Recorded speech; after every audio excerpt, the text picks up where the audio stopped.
नमस्कार दोस्तों, आप सबका स्वागत है अपने चैनल में। तो दोस्तों, आज हम भगवद गीता की वो प्रमुख 15 गहरी शिक्षाओं के बारे में विस्तार से समझेंगे। तो दोस्तों, चलिए शुरू करते हैं।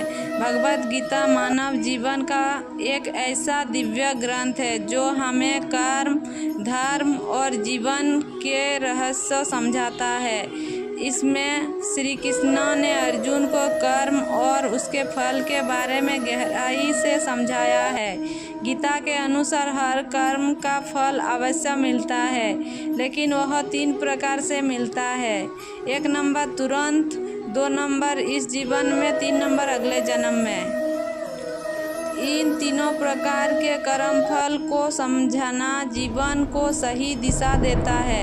तो दोस्तों, आइए 15 गहरी शिक्षाओं के माध्यम से विस्तार से समझते हैं। 1 नंबर तुरंत फल। कुछ कर्म ऐसे होते हैं जिनका परिणाम तुरंत मिल जाता है, जैसे किसी की मदद करने से तुरंत खुशी मिलना या किसी को दुख देने से तुरंत ग्लानि होना। 2 नंबर इस जीवन में मिलने वाला फल। कुछ कर्म का फल समय लेकर मिलता है, जैसे मेहनत करने के बाद सफलता मिलना। 3 नंबर अगले जन्म में मिलने वाला फल।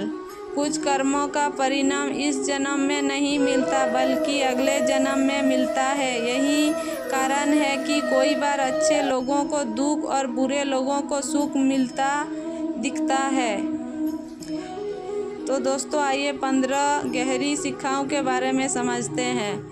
1 नंबर हर कर्म का फल निश्चित है। गीता कहती है कि कोई भी कर्म व्यर्थ नहीं जाता, चाहे अच्छा हो या बुरा, उसका परिणाम अवश्य मिलता है। इसीलिए हमें हर कर्म सोच समझकर करना चाहिए। 2 नंबर कर्म करने में स्वतंत्रता, फल में नहीं। मनुष्यों को कर्म करने की स्वतंत्रता है, लेकिन फल उसके हाथ में नहीं होता।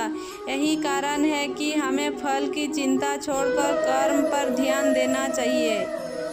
3 नंबर तुरंत मिलने वाला फल मन को प्रभावित करता है। जब हमें तुरंत फल मिलता है तो हमारा मन उसी दिशा में जाने लगता है। इसीलिए अच्छे कर्म करने से मन भी अच्छा बनता है।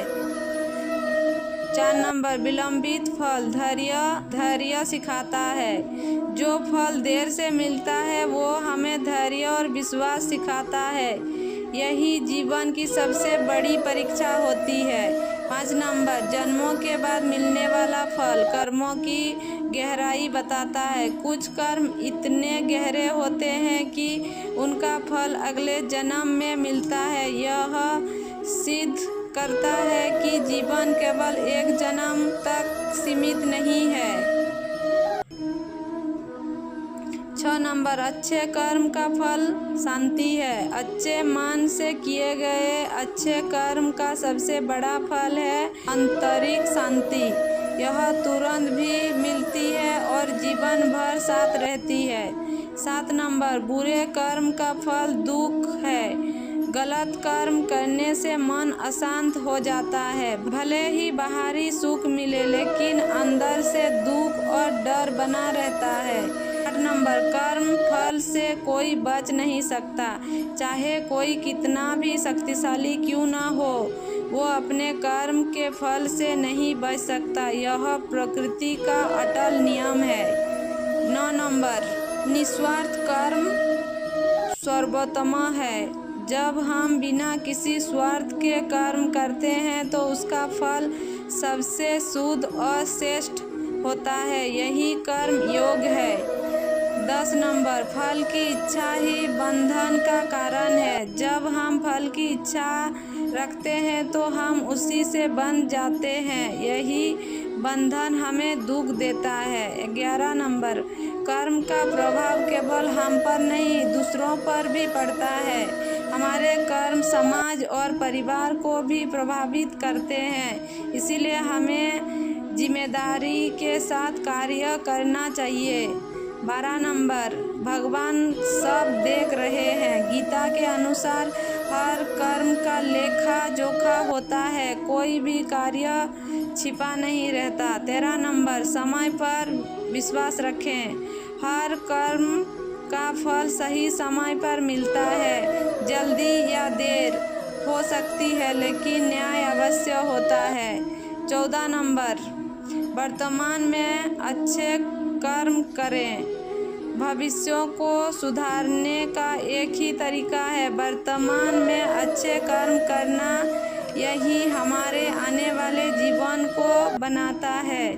15 नंबर, लास्ट, ईश्वर को संपूर्ण से कर्मफल से मुक्ति मिलती है। जब हम अपने कर्म भगवान को समर्पित कर देते हैं तो हम कर्मफल के माध्यम से मुक्त हो जाते हैं। यही मोक्ष का मार्ग है। भगवद गीता हमें सिखाती है कि जीवन में जो कुछ भी हो रहा है वह हमारे कर्मों का परिणाम है। कर्म फल के 3 प्रकार, तत्काल, विलंबित और अगले जन्म में मिलने वाला, में यह समझाते हैं कि हमें हमेशा ही मार्ग पर चलना चाहिए। यदि हम इन 15 शिक्षाओं को अपने जीवन में उतार लें तो हम न केवल अपने वर्तमान को सुधार सकते हैं, बल्कि अपने भविष्यों और अगले जन्म को भी बेहतर बना सकते हैं। जीवन का सार यही है, अच्छे कर्म करो, फल की चिंता मत करो और ईश्वर पर विश्वास रखो।